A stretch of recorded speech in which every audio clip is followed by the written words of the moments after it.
All right, guys, today I am going to be talking about creatine. If you saw my post from yesterday, I received this question from one of our clients that are in the group. So I thought I would just do a full presentation for everyone this morning and hopefully get your guys' questions about creatine answered. So I'm going to share my screen because you know me, I always have some sort of presentation to help myself stay on track. So here we go.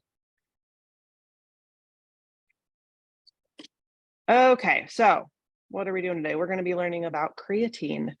Creatine is something that bodybuilders have been using for a long, long, long time. And there's been a ton of studies done that shows the benefits of people using it that aren't bodybuilders. So I wanted to share it with all of you.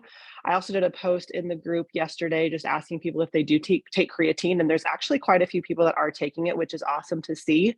I'm going to get into the details, but there are some risks involved, like anything that you use for supplementation. There's certain people that shouldn't take it if they have underlying health stuff going on, but we'll get into all of that here shortly.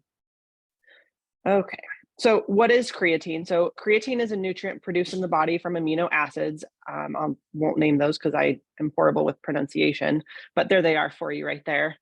So essentially when you are taking like your BCAAs or eating your meats with protein in it, it is using those amino acids within that to create creatine naturally. But what we can do is supplement with actual creatine powder. It's called micronized creatine that you would get in powdered form that can help you kind of boost your levels within your body.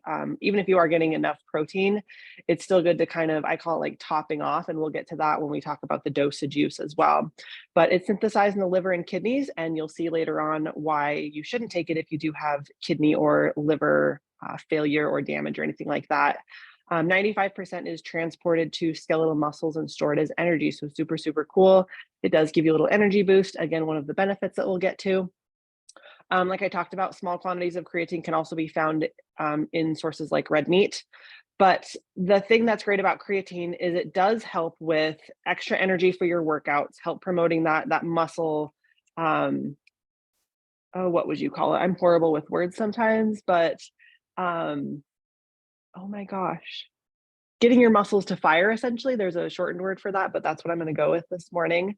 And it just makes you go harder, it goes faster, you can go stronger, and it really, really, really helps with recovery as well of those muscle tissues, which we'll get into. So here we go.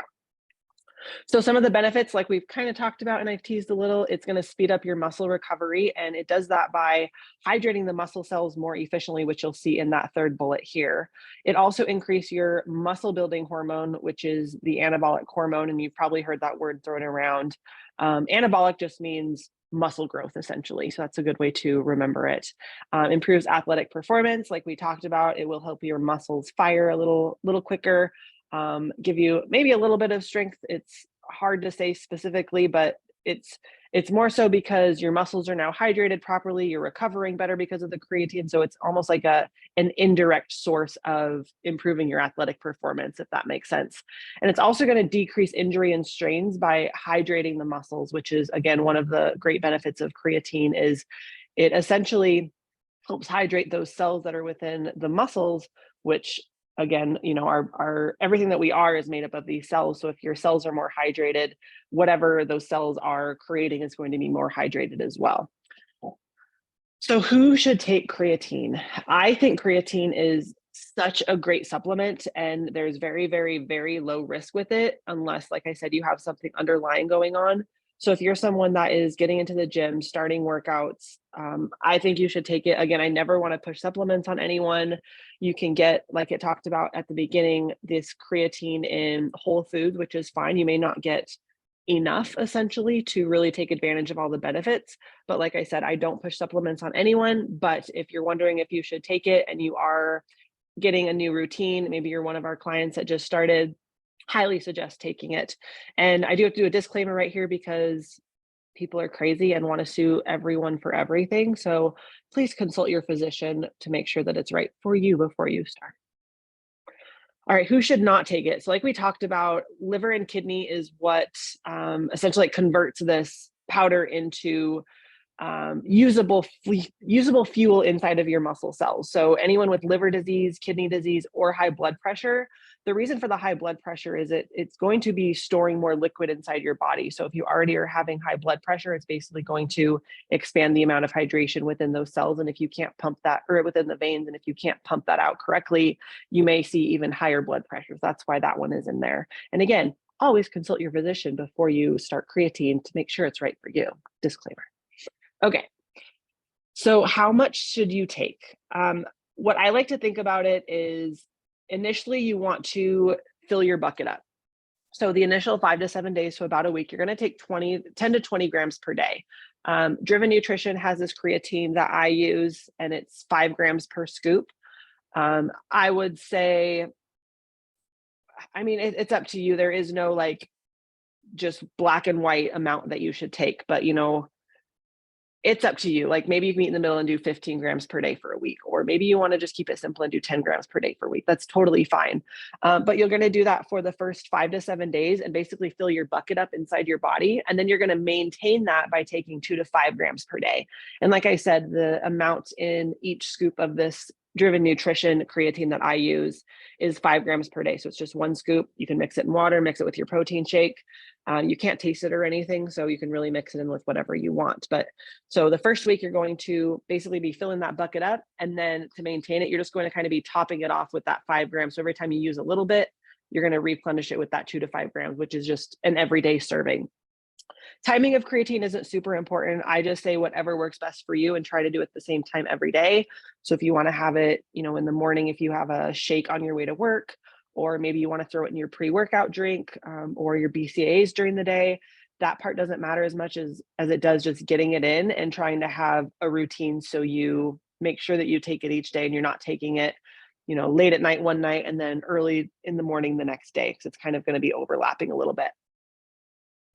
Okay, let's talk about the side effects of creatine. So I get this a lot when people start taking creatine, is that they've gained weight. And I will hit home with this, that it is not fat gain at all. It is completely water weight. Like we talked about, creatine is going to help hydrate the cells within the body. So you're going to get a little bump in the scale, and it's not going to be much. Some people really don't see any, but typically 1 to 3 pounds is where you're at. And it does depend on your body composition, obviously how much you weigh to begin with, how much mass you have, and all of that good stuff. You can get kidney or liver damage if taken in extreme amounts, which, I mean, anything that we do in extreme quantities has consequences, so no brainer. And then also dehydration. So what I will say, if you're not drinking enough water to begin with, I would maybe hold off on taking the creatine until you get a good system with your water intake. And how we work with our clients, our hydrate is one of our daily habit goals that we have. And I did this on the 5-day reset and kind of talked about this, where if you took a look at your water intake for the day, let's say you got in 30 ounces of water. Our kind of gold standard is anywhere from 100 to 120 ounces per day, but we never want to have anyone go from 30 ounces to 120 ounces. You're going to feel super bloated, almost like you're drowning in water essentially inside of your body. So if you are only at 30 ounces of water per day, let's just bump it up to 50 ounces per day and see what happens for a little bit. And then as you work your way up to that quote unquote gold standard, then you can start incorporating things like creatine. So your body isn't overloaded with all of these new things. Like we like to start with our basics, our fitness foundation, and then kind of build upon that. So I do want to say, if you aren't drinking enough water, there are some negative side effects to it that you can get muscle cramps, headaches, things like that. But if you are drinking enough water and utilizing creatine, you actually stay hydrated better. And it's kind of a weird thing, but that's just how it works. What to expect when you stop creatine. So you may run out of it. You may just decide it's not really for me, which there's really, I shouldn't say there's no downsides to it, because I just talked about the downsides, but generally speaking, it's pretty safe with a lot of benefits. But let's just say you run out, for example. You may see some changes in your muscle mass, and I do want to talk about that a little bit. So with bodybuilders going on stage, let's say they've taken creatine their entire prep. Before they get on stage, some clients will actually keep creatine during peak week and into the show because their muscles look more full. So when you stop that, it's almost like your muscles looks like they almost like deflate. And I'm not saying like that in a dramatic way, but when you're on a bodybuilding stage, like every little piece counts, right? So you may see yourself not looking as full or I guess as lean maybe would be even a better word if you do have muscle bellies to work from. Because what happens is when those muscles are full, that skin's gonna lay over it, and then you're gonna look like you have more full, more toned body composition. But if those muscles kind of deflate and now you have that subcutaneous fat and that skin kind of hanging over, you may look not as toned or in shape. But generally speaking, everyone in the public isn't going to know if you're a oh my gosh, a judge for like a bodybuilding competition. Those are the little things but don't worry about that. If you are someone that really analyzes your own body, that is something that you may see, is all I'm trying to get to. You may notice a little fatigue too if you stop the creatine for whatever reason. And then, like we talked about, you gained a little weight when you started the creatine just because of the increase in water inside of your body. And that water is going to release once you stop taking the creatine that's holding it in there. So usually you're going to return to whatever baseline weight you were at in 4 to 6 weeks with the increase in water weight now that it's gone. So where can you get creatine? Creatine is a very easy to get supplement. I get mine from Driven Nutrition, and I will post the PDF of this whole slideshow in the comment section inside of our Facebook group. So you can always click on the link here. Amazon sells it. I do have a discount code for Driven Nutrition, but don't feel obligated to buy from there. Like I said, it's a pretty easy supplement to get a hold of. It's very inexpensive. So whatever you want to go with, just make sure it's a reputable company. And I know Coach Jess is involved with a different one as well. So maybe she can drop her link in the comments of this video too. So that just kind of gives you an idea of what the pricing is for about a month's supply. Again, some brands may be a little cheaper, some brands may be a little more expensive. It doesn't necessarily mean that the quality is any better. It is a pretty simple supplement. And then if you are watching this and you aren't working with our team, of course, we are always willing to help people get off the ground running with their lifestyle reset, and just working with women who have been in your shoes that live a normal life. We're just really honored that you guys are all here watching this video, trusting us in our knowledge and what we believe in when it comes to health and fitness. And if you are someone that is ready to kind of chat about what your goals are and if you'd be a good fit for our program, you can always reach out to me directly and we can just have a conversation. We don't let everyone into the program just because we want to make sure that we can provide what you're looking for. And if we don't feel like we can do that, we do have a network that we can help guide you in the right direction for someone that may be a better fit for you. So like I said, free consultations at any time. We can chat in the Facebook Messenger, we can get on the phone and chat a little bit. So just reach out to me if you're interested in learning more about our program. And I hope everyone has a good day. I'm going to end this here. What day is it? Wednesday. So we're getting close to the weekend. So enjoy the rest of the week. Have a good weekend, and we will chat soon.